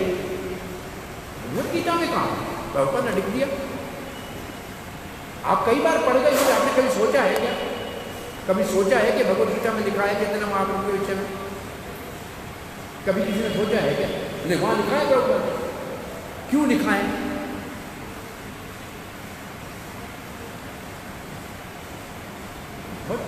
विचार किया अगर प्रभुपाद ने लिखा है तो उसका कोई तो अर्थ होगा ना, ऐसे तो नहीं लिखा होगा।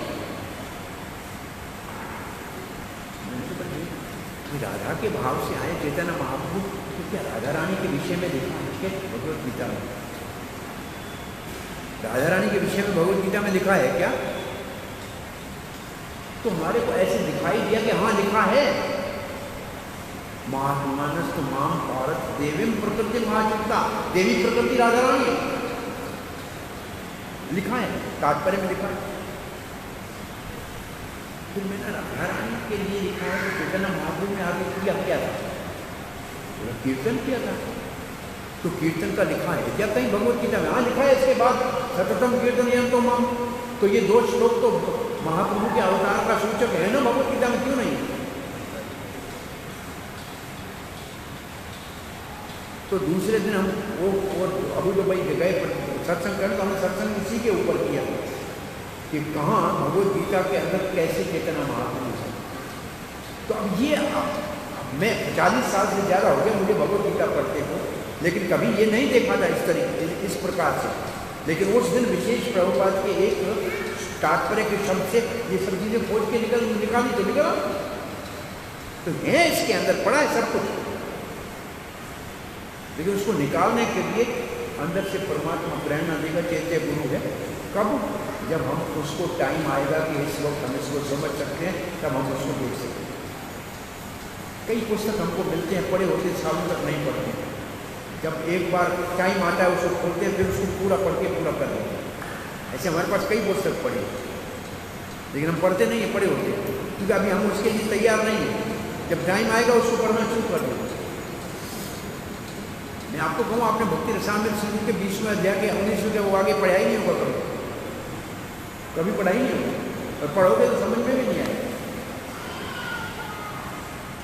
लेकिन वो क्यों नहीं आएगा? क्योंकि वो भाव भक्ति के ऊपर का स्तर है। हम है ही नहीं भाव भक्ति, हमें क्या पता हो क्या है भाई। हम अब मेडिकल का किताब आपको दूंगा, आप पढ़े, वो कुछ समझ में आएगा क्या भाई? मेडिकल के डॉक्टर हो गए तब समझ में आएगा ना। तो वो है जिस स्तर का, वो स्तर हमें है नहीं उसके ऊपर, वो समझ में नहीं आ रहा है। प्रभुपाद की पुस्तक में सब कुछ पढ़ा है, लेकिन हम उस स्तर पर नहीं, हमारा स्तर नीचे।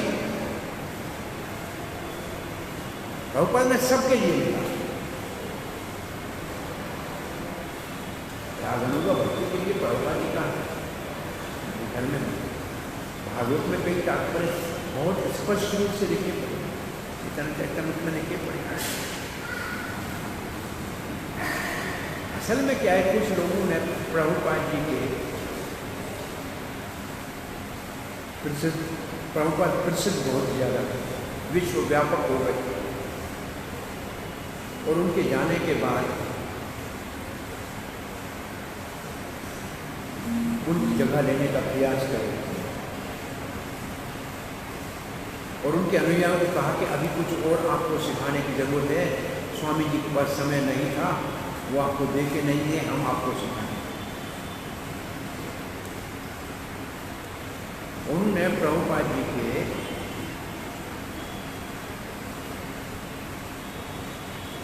जो विश्व प्रसिद्धि थी उसको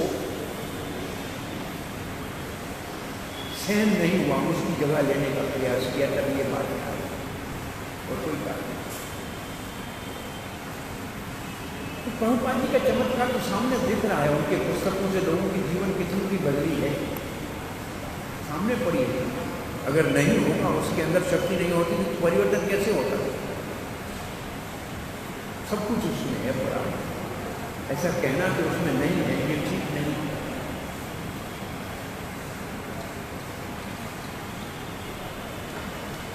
वो स्वयं ऐसे व्यक्ति कहते हैं हमको, प्रभुपाद जी हमारे शिक्षा गुरु हैं, और फिर कहते हैं कि हम आपको सिखाएंगे, क्योंकि उन्होंने नहीं सिखाया।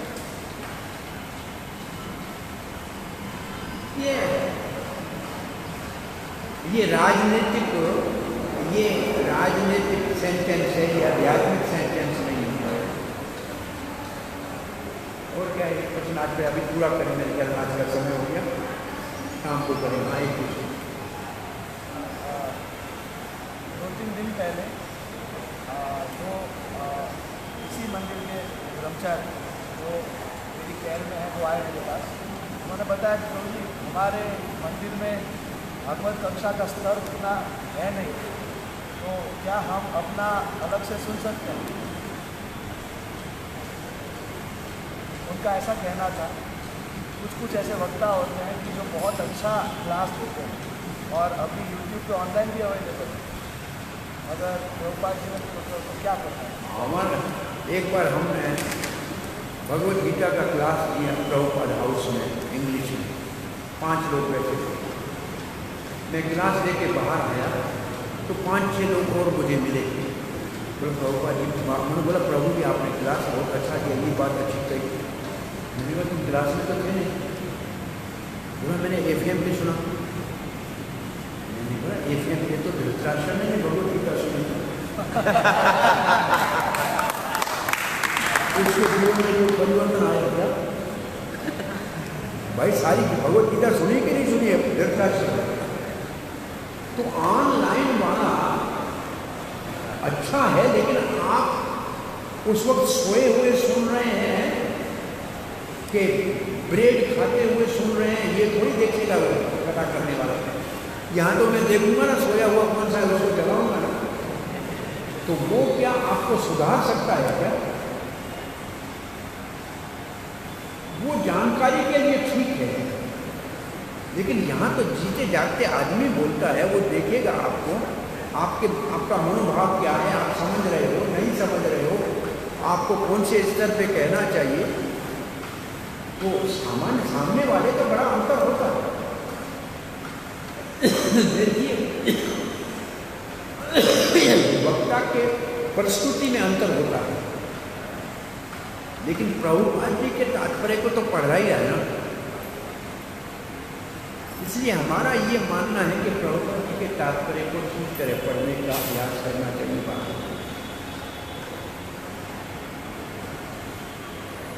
अब हम तो ये चेंज नहीं करना चाहते हैं। आज हमने प्रभुपाद जी के तात्पर्य को पूरा किया और कथा भी पूरी की। ऐसा नहीं मैंने प्रभुपाद जी का तात्पर्य पूरा करके फिर हमने अपनी मर्जी से इधर उधर की बातें नहीं की। प्रभुपाद जी के तात्पर्य के अंदर पूरा क्लास खत्म कर सकते हैं अगर आप उसके शब्दों को देखेंगे, तात्पर्य की लाइन को उसी के ऊपर बोलते जाएंगे तो बाहर जाने की जरूरत ही नहीं। आज तक मैं बाहर जाकर कभी भागवत का क्लास तात्पर्य से बाहर मैंने दिया ही नहीं।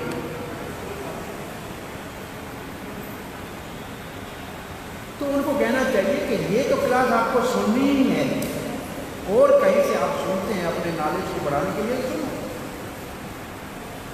वैसे एक भागवत.com करके साइट है, इसमें भागवत के सारे श्लोकों के ऊपर जो भी स्कान में प्रवचन हुए हैं वो पढ़े। एक एक श्लोक के ऊपर कभी 3, 4, 5 प्रवचन पढ़े हैं, 5 लोग। आप पढ़ लो, वो सुन लो। क्लास आपको देनी है तो आप भागवत.com में जाकर देखो आज के श्लोक को, तो आपको कम से कम 4-5 प्रवचन मिलेंगे स्कान के भक्तों के। आप सुन के आओ और उसमें से लिख के आओ, और फिर जो आपको देना है उसके अंदर वो सब मिला। तो स्कान का अपना पढ़ा है, कुछ श्लोक है जिनके ऊपर नहीं है। मैं एक दिन देख रहा था कि वो एक श्लोक के मेरे को देना है, तो मैंने देखा उसमें मेरा अपना दिया हुआ पड़ा। मैंने सुना, वो मैं सुन के आया, मैंने उस दिन मैंने क्या बोला पता करें, मैं उसी को सुना, अपने को दिया वो सुना। कभी कभी पढ़े होते हैं ना वहाँ कि कौन से श्लोक की कब, कोई श्लोक ऐसे जिसमें किसी का नहीं है, ऐसे भी है कि अभी किसी ने नहीं किया, खाली पढ़ा है, तो वो देख सकते हैं। और फिर स्कान के जो भी हमारे गुरुजन हैं उनमें से जहाँ जो भी अच्छा लगता है उसको सुनना चाहिए, उसमें कोई आपत्ति नहीं है। लेकिन ये कहना कि हमारे भागवत का स्तर ठीक नहीं है, ये भागवत का अपमान हो जाएगा, अपराध हो जाएगा। भागवत तो भागवत ही है। प्रभुपाद जब अमेरिका जा रहे थे तो जो वृंदावन के कुछ महात्मा बैठे थे, उन्होंने कहा स्वामी इस उम्र में आप अमेरिका क्यों जा रहे हैं? बोला मैं नहीं जा रहा, भागवत जा रहा हूँ। मैं नहीं जा रहा हूँ, भागवत जा रहा है, मैं उसकी सेवा में जा रहा हूँ। भागवत जा रहा है, मैं उसकी सेवा में जा रहा हूँ। तो यहाँ भागवत बोला जा रहा है, बोलने वाला उसकी सेवा कर रहा है, तो हमें तो भागवत का सम्मान करना है ना। बोलने वाले का जितना बेचारे का अपना अनुभव होगा उतना बोलेगा, तो उससे अपने, परंतु भागवत तो भागवत ही है ना। इसलिए भागवत को और अन्य पढ़ना है तो निश्चित रूप से सुनना चाहिए। किसी को कोई आइडियल लगता है तो भले सुने, उसके प्रचार के लिए काम आता है तो सुने, लेकिन उसके बदले भागवत के लिए कुछ नहीं कहे। ऐसे मैं कहूँगा मंदिर का ठाकुर भी अच्छा है, लेकिन हमारे मंदिर के बहुत अच्छे हैं, ये अपराध होगा। भगवान तो भगवान ही है ना। जब मेरे और तेरे मंदिर में अंतर है, ये कहना ठीक नहीं है। और दूसरा देखिए, भागवत अब मैं देखूँगा 10-12 लोग बैठे हैं, 15-20-25 लोग बैठे हैं नौजवान, तो कथा करने का मन भी करता है। अगर आप यहाँ 2 आदमी बैठे होंगे तो कथा करने का मन उतना ही करेगा। तो ये श्रोता के ऊपर है कि वक्ता से आप कितना प्राप्त कर सकते हैं। वक्ता स्पंज की तरह होता है, उसके अंदर भरा हुआ पानी है, जितना आप निचोड़ेगा उतना निकलेगा। देखो एक महात्मा कहा करता था, नींबू को, साधु को और सेठ को जितना निचोड़ेगा उतना माल निकलेगा। नींबू के जितना दबाओगा उतना जूस निकलेगा, सेठ को जितना मसाज करोगे उतना पैसा देगा, और साधु से जितना माल निकालना चाहो उतना निकाल सकते। तो आपके वक्ता के ऊपर नहीं, श्रोता के ऊपर है। श्रोता सावधान है तो वक्ता बहुत कुछ बता सकता है, श्रोता सोया हुआ है तो वक्ता कुछ नहीं बताएगा। ये भी उसके ऊपर है। तो वो उसमें कमी है, जो ये कह रहा है उसमें कमी है। वो श्रोता ठीक नहीं है कि वक्ता के अंदर से कुछ निकाल नहीं पा रहा है। सबके अंदर अनुभव कुछ न कुछ है, आप उससे निकाल सकते हो, निकालना चाहो। चलो बाकी क्वेश्चन रात। हरे कृष्ण।